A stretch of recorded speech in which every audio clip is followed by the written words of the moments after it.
Okay, this set of video notes is about acids and bases and some other miscellaneous science stuff that we need to cover. First off, we've mentioned it, but we've never had an actual discussion about accuracy versus precision. The big idea is that accuracy is getting the correct answer, where precision is just getting the same answer more than once.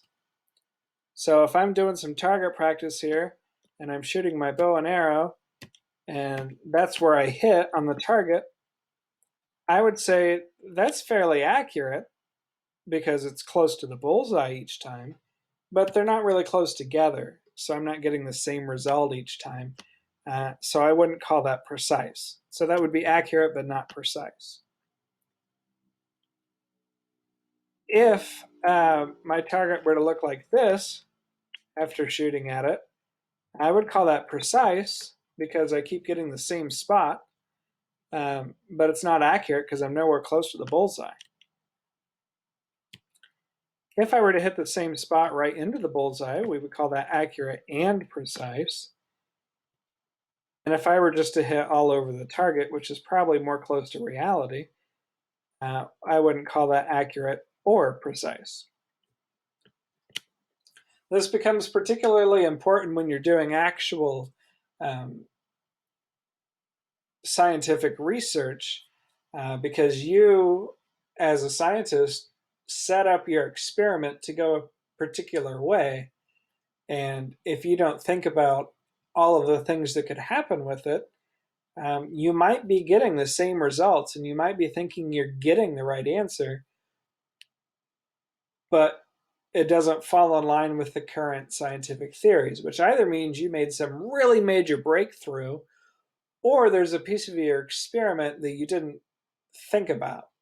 So maybe that you were running some kind of biochemical reaction under a particular temperature, but that temperature wasn't the same as what would actually happen in your body. That would give you different results than what it really should be. So you might be getting a precise result. You might be getting the same exact answer each time, but it's not actually close to what the real answer is or the correct answer. So that would be precise but not accurate.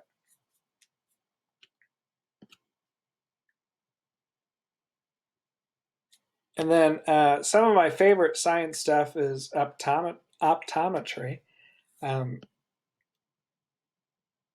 Most of you already know the basic parts of the eyeball. Obviously the pupil, that's the thing that gets bigger and smaller, that dilates or contracts. That's what lets light into our eyeball. It's the hole in our eyeball. The iris, which is actually the color of our eye, that works like the aperture on a camera, or like the shutter on a camera that opens and closes to different sizes in order to let different amounts of light in based on your surroundings and what your eye can handle at that time. Right behind the pupil is the iris, or the lens, sorry.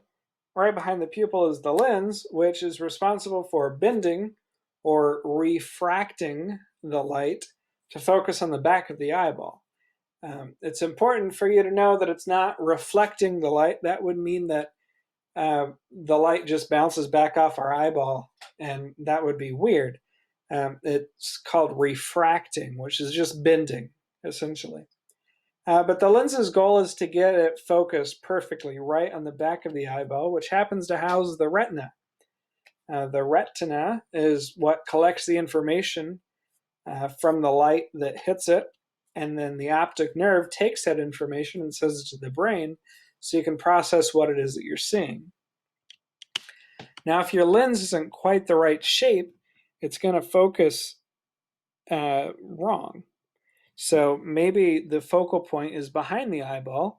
The light hits the retina and it's not all focused in one spot, so you get a blurry image. Or maybe your lens is bent in a way where it focuses before the eyeball, or before the retina, and then it has some extra space, so it disperses and again becomes unfocused. These are the causes of having farsighted or nearsightedness. Now, I just always thought it was really cool because I wear glasses, so it's interesting to understand how my eye is working. And on to chemical reactions. And most of you probably already know this, especially if you've had a chemistry class before, but those of you who haven't, very basic stuff. For a chemical reaction, we start with reactants, which is what we're reacting together. And then once those things mix around, we end up with the products, or what is produced. The law of conservation of mass is extremely important here. A lot of people define it different ways using mass or matter. I prefer atoms because it puts a real picture in my head of how this works. In a chemical reaction, we can't create atoms. We can't destroy atoms. We can only rearrange them to get new molecules out. So what that really means is that when I'm looking at a chemical reaction, if I count up the number of atoms for each element in the reactant side, I should have the same number of atoms in each element on the product side. Now, I'm not going to teach you guys balancing equations and all of that stuff because we're only together for 6 weeks. But if I ask you a question that says, oh, I have this chemical reaction and I started with 10 atoms of this element on the reactant side, how many will I get out on the product side? Well, because of the law of conservation of mass, we can't create or destroy any atoms. We're still going to have 10 atoms of that particular element on the product side. We always end up with what we started with, just rearranged a little bit. So before we talk about the actual acid-base reaction, we'll talk about what acids and bases are.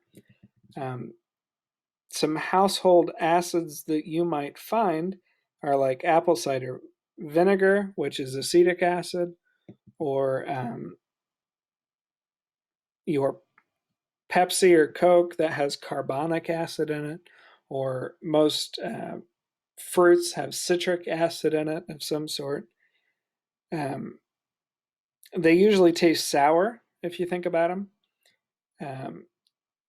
If you put them onto a metal, it'll help a metal corrode. If you put it on litmus paper, the paper will turn red.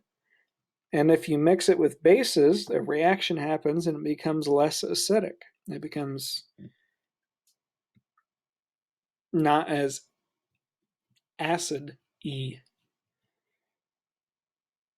That's the technical term, by the way. And then bases, things like soap or ammonia that you use for cleaning or baking soda, they usually taste bitter or maybe chalky a little bit. They're slippery. And then if you put them on litmus paper, it'll turn the paper blue, and it becomes less basic when you mix it with acids.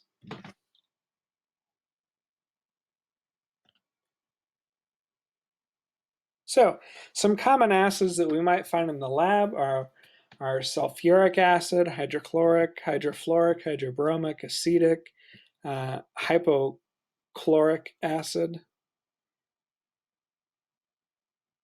hypochlorous acid, sorry, that's bleach. And if you rewrite it in the ionic form, you can see that all of them have an H+. And that's the important part that makes it an acid. One definition of what an acid is says that the acid has an H+ on it, or is a proton donor. It donates the hydrogen ion. And that's important to keep in mind for when we start talking about the actual reaction in a second. Some common bases, sodium hydroxide, lithium hydroxide, baking soda, calcium hydroxide, ammonia. Most of them have an OH, or a hydroxide group, attached to it. The one that doesn't here is NH3. There's a couple different definitions for acids and bases. One of them says that it has an OH group for a base. The other one says that it likes to, it's a proton acceptor, so it likes to gain a hydrogen plus or a proton. That's why ammonia is like that. It doesn't have an OH, but it does like to take on an extra H plus and become ammonium, which is NH4 plus. So if we take an acid and a base and we put them together, every time it's going to give us water and some type of salt. So if you look here, you can see the A negative and the B plus here. Those come together and make this salt, which is just an ionic compound. But the important part is this H plus here and the OH negative. If you put those together, it cancels out the charge and just gives you two H's and an oxygen stuck together, which is H2O, or as we commonly call it, water. All of the other leftovers on the reactant side, the rest of the acid and the rest of the base, they come together and they hook up to make a salt, which is just an ionic compound with positive and negative parts. One good example for an acid-base reaction would be HCl plus NaOH gives us NaCl plus water, which is sodium hydroxide and hydrochloric acid will come together to give you regular table salt, and water. It'll make salt water if you do the reaction completely.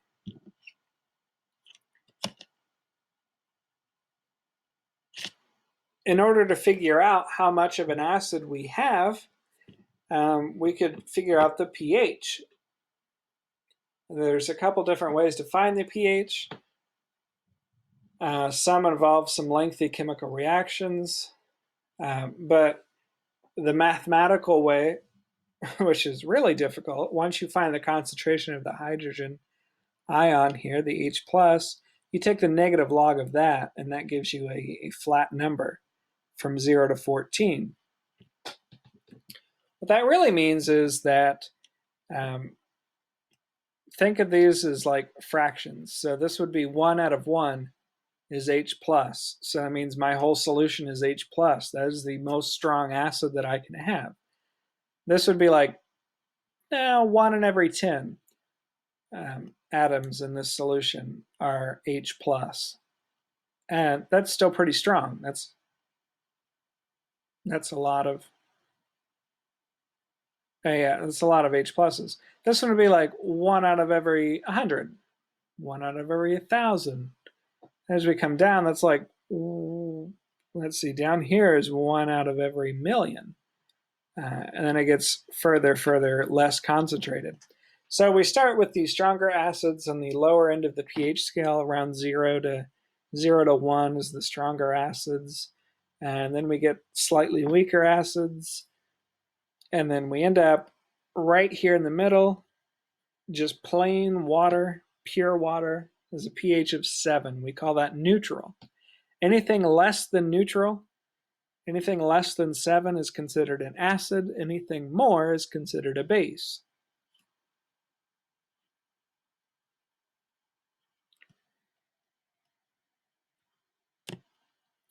Okay, and then we can neutralize a solution. You might hear Dale in the lab, talk to me sometimes about trying to neutralize the stuff I'm putting down the sink. So if we use acids or bases in a lab one day and I pour it down the sink, I've got to put, say I'm putting extra vinegar down the sink, I've got to put some baking soda in it to help neutralize that so that we're not adding a whole bunch of acids to our water supply and giving the water treatment facility issues. So when we have a chemical reaction, or an acid-base reaction specifically, that starts out with an equal number of H pluses as OH minuses, or we have, for example, maybe 1,000 H pluses and we have exactly 1,000 OH minuses. Those cancel each other out and they make water. When it's just water, we call that a neutral solution. And the process of doing that is neutralization. If we put a pH indicator in there, like phenolphthalein, which is one of my favorite words to say, that can help us determine if we have an acid, a base, or a neutral solution. We're going to do an experiment with vinegar and baking soda and trying to figure out which brand of vinegar has the most acetic acid in it, doing some kind of neutralization reactions. So that is it for the notes. Be sure to let me know if you have any questions. Don't forget, on Monday, we're doing a lab, so you need to wear closed-toed shoes.